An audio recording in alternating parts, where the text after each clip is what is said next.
What's up, y'all? Welcome back to the channel. Today I'm going to be talking about the trade that went down last night. And I was actually on the way to the game yesterday when this happened, so that's why I couldn't talk about it till now. I'm also doing it from my phone because I'm not at my normal setup. But anyway, the Rangers bolstered their bullpen last night by acquiring Aroldis Chapman from the Kansas City Royals in exchange for Cole Reagans and a minor league outfielder named Rony Cabrera. I'd never heard of Rony Cabrera. I had to look him up.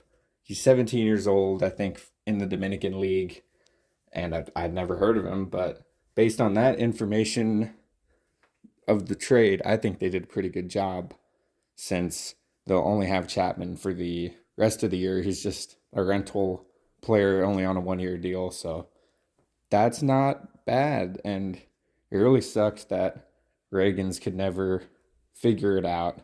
I think they still have some hope in Cole Winn, though, because he is still on the team for the time being. I think AAA, but I digress.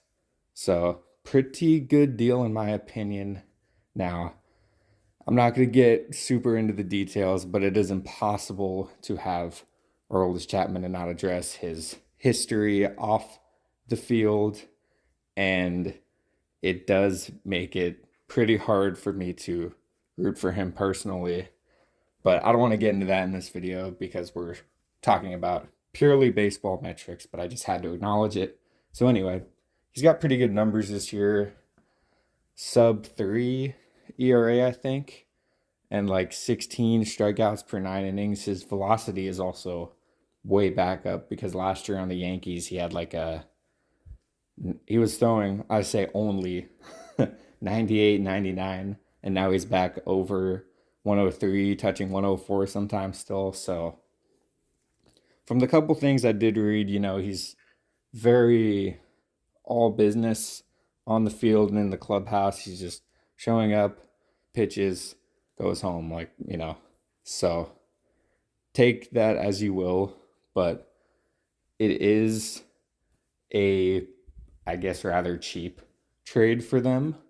I was hoping they would look into someone at the very top tier of relievers and closers, but those are tough trades to do, partially because one of the guys I wanted them to go after, Alexis Diaz of the Cincinnati Reds, they just won like 15 of 17 games or whatever insane stretch they're on. So now they're not going to be sellers. So you're probably not getting someone from Cincinnati anymore if you thought you did before.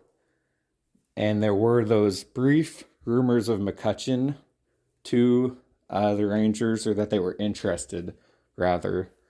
And I think that could be good for the lineup. Certainly, he's had a bit of a resurgence as well. But if they did that trade, I think they would also need to try to get like Bednar or Keller, one of those other guys on the Pirates from the pitching side to help the Rangers in the longer term, because all I can ever think about now when they do these kind of deals, although they haven't done one yet, but if they were to, that it would be sort of a repeat of the Cole Hamels deal, or I can't even remember, Jonathan Lucroy, that was his name. Jonathan Lucroy and whoever the pitcher, the reliever from Milwaukee was, can't remember his name. But they just threw a bunch of prospects at those deals, and then, the farm system was bad for 6 or 7 years. So I'm hoping that if they do one of these all-out deals, like they're expecting to win now, go all the way now. So I got a little off topic there, but at the end of the day, this is a fine deal for the Rangers. They needed bullpen help. Ironically, a couple of the guys have stepped up, so maybe that's why they decided to go make the first move on a cheaper reliever such as Chapman. I think he's 34, 35 now, but he's still slinging 103, 104, so we'll see how that goes. I was actually curious if they were going to use him yesterday, as it was a close game, but I don't know if he's actually here yet or not. Anyway, uh, as we saw, John Gray, not his best day. It was just the one bad inning, couple bad pitches here and there, ultimately were his downfall. And the bullpen was very solid, you know. Brock Burke, we got to see Brock Burke again. He's alive. It's like the Frankenstein meme. Like, where has he been, you know? And then Glenn Otto, first appearance since getting injured, I think. So good to see Glenn back. He looked pretty good yesterday. And if these sort of guys can come back and, you know, help lock down that bullpen, then they might not need to trade for as many people. It sounds like they might need even a bat right now, someone in left field, in my opinion. Not Duran. Like Duran, I'm saying not, he's not the problem. That's what I'm trying to say. I got my words twisted. He is not the problem. But he either is going to be DH or left field. Jankowski's not bad, but we should not really ever see Robbie Grossman, in my opinion. I mean, I guess if they want to do whatever specific matchup.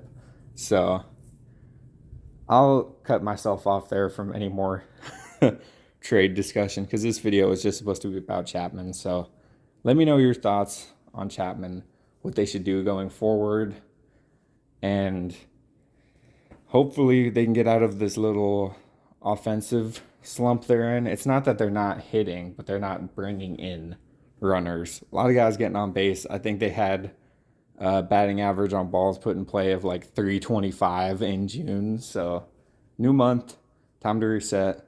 Let's go win the series against the Astros. So thanks for watching, y'all. I'll talk to y'all later.